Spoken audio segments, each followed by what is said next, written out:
It was a bloodbath in Virginia when Jose Oswaldo Reyes Alfaro shot 5 people, killing 3 and stabbing another. He was in this country illegally, but it gets even worse. He was supposed to be deported in 2002. So what happened between then and now? Nothing other than a few crimes and these brutal murders. Authorities never detained him or even deported him. Jackson Miller is a Virginia delegate who lives close to the crime scene. Raul Manchanda is an immigration attorney. Now, I'm going to go to you, Delegate Miller. You're from the area. What do we know about these guys? Well, Judge, thanks for having me this evening. What we know is that these were illegal aliens in our community who also had previous contacts with local authorities for violating state or local crimes. And they were not deported. Again, a little over a mile from my house, a little over a week ago, I had a triple homicide along with 3 malicious woundings. And it's just not acceptable to a really nice little city like the city of Manassas. Well, let's focus on the fact that this guy was supposed to be deported in 2002. What can you tell us happened after he was supposed to be deported?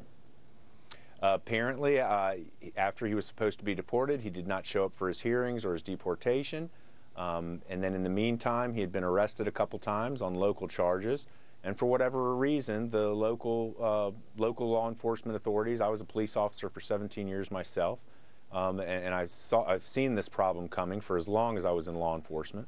But for whatever reason, the contacts weren't there between the federal government and local law enforcement, probably because the crimes he committed weren't severe enough, is what I'm guessing. Well, either way, it's unacceptable. What's amazing, Delegate Miller, is the fact that he had 2 subsequent convictions after the deportation order. And then he was given an immigrant benefit, which is something that apparently the feds give to someone to stay.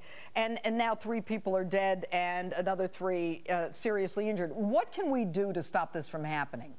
You know, obviously that's up to the federal government. What I can tell you is that state and local governments, you know, public safety is the #1 thing government should do to protect it's our #1 job as politicians, is public safety. Nothing else works.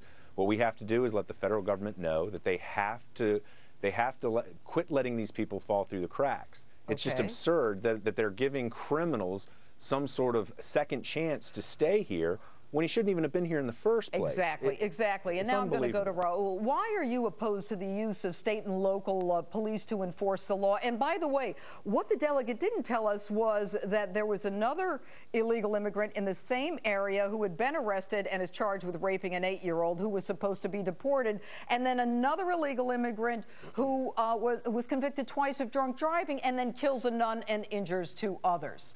What's going on here? Well, right. I mean, look, the bottom line is this is an exception, okay? What happened here is a bad thing, but you don't change... All 3 are exceptions? You don't change the entire American fabric of the nation, you know, federalism versus state rights, just because of 2 guys. I mean, the reality is the immigration laws are all... 3 guys. They're federal. The immigration law is the Immigration Nationality Act. It is 8 U.S. Code. It is the Foreign Affairs Manual. It's not a state law. It's not state law, and you need federal agents to enforce it. People who are here illegally. That's a crime to begin with. Absolutely. They continue to commit crimes. Right. Then you've got the federal authorities are not doing their jobs. So when the local police are arresting them, ICE is saying, let them go. We've got nothing on it. And by the way, all these federally touted programs are a bunch of hogwash because we've got 5 people shot, an 8-year-old raped, and a nun killed as well. Right. These are not small exceptions. This is a nation of 300 million people. You're going to have 2 or 3 incidents that happen. But you don't change what the founding fathers envisioned, which is, you know, states' rights versus federal government. The reality is immigration law is federal law. This is about people who are here illegally and then end up killing people. Absolutely. And we should have deported them as soon as they came in, or at least on the first, second, or third. Post-September 11th, you know, there's been an enforcement of the laws in the books already, which is exactly the way it should be. All right.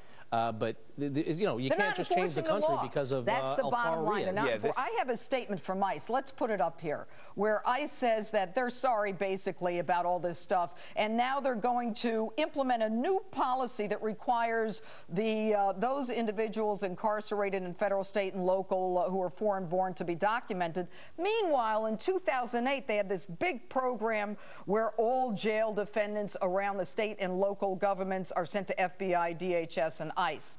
Why didn't they think of this before? They said they did it. Look, this is just race mongering, race polarization. This isn't race mongering. Look, criminals, none cares. Immigrants have been coming here for 250 years. That is the politically correct BS that we always hear. No, not at all. That is the politically correct BS we all hear. Criminals have been part of the immigration wave since the beginning of time. For 250 years, there have been immigrants coming into this country. But for some reason now, he wants to have local police. Judge, what we are proposing, immigration, which is a federal body of law. What we're proposing in Virginia. Stop right now, Raul. Stop right now. What we're talking about are illegals who come here, who commit crimes, who continue to commit them, and who kill people or rape children and are not deported because the federal government is not doing its job. How do you answer that? Post-September 11th, there has been an increased coordination between the federal government, DHS, ICE, Homeland Security, with local police, law enforcement. There is already procedures in place. If you are a criminal, if you get arrested, wait, let me finish. Let me finish. I'm going to wrap it up here. We're running out of hard break right now. He's countering everything he just said. What we're proposing is our local and state law. We're back with Delegate Miller and Attorney Manchandra, and introducing Dan Stein, the president of the Federation for American Immigration Reform, who joins us now. Dan, is the system broken? The immigration enforcement apparatus of the United States of America is broken completely and totally. Immigration laws in this country are simply not being enforced all across the country. Why? The administration has Dan? Why not? Well, because politically they don't want to enforce the law. See, if you don't enforce immigration laws at all, then you are always expanding the pool of potential criminal aliens within our society. If you do not have the kind of state and local integrated cooperation to ensure effective immigration enforcement, you rely on an isolated agency in the federal government to identify criminal aliens picked up by state and local officers. There is coordination. And as this IG report, I'm sorry, did you interrupt me? Yes. This IG report indicates that unless the alien self-reports at the time of the admission, federal government has no way of ascertaining whether or not the person is in fact here as an alien. Gentlemen, let me ask you this. 287G, which allows local law enforcement to make immigration arrests. We hear about, and I'll ask this to you, Raul, we hear about the fact that local law enforcement gives these individuals to the feds under this agreement, and then anecdotally they're walking out. The feds are not deporting them. Why, Raul? Why? Look, the bottom line is this, is that there is coordination between the state and the feds. There has been coordination since the beginning of time. It's getting better. Obviously, there's some chinks in the armor, some cracks in the wall.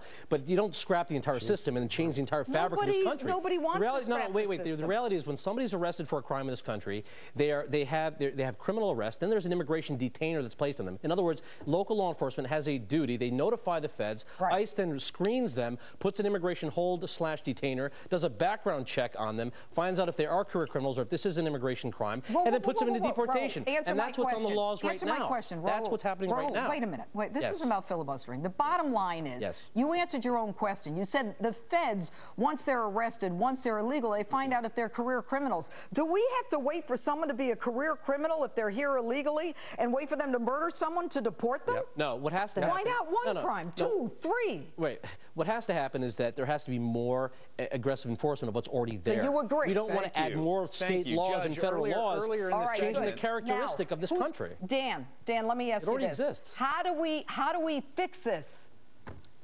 Judge, earlier in the segment, he said local and state law enforcement shouldn't be involved in this. Now he's saying that it is part of the coordination. No. Coordination. That is what we are proposing here in Virginia, that the Virginia State Police, as well as more local agencies, get involved in taking the hand where the federal government's actually trying to help through 287G. That's what we're trying to promote. But Delegate Miller, here's the problem. I was a prosecutor. I used to arrest, prosecute, convict these people, and immigration would not deport them. I used to fight with them about deporting them. Here's the problem. The immigration database is only has individuals from 2005 forward, and they're running around touting everybody saying, we've got these great programs, we're working with the locals, we're deporting them. They're not deporting them, and the proof is in the pudding, and I'm going to give you the last word, Dan Stein.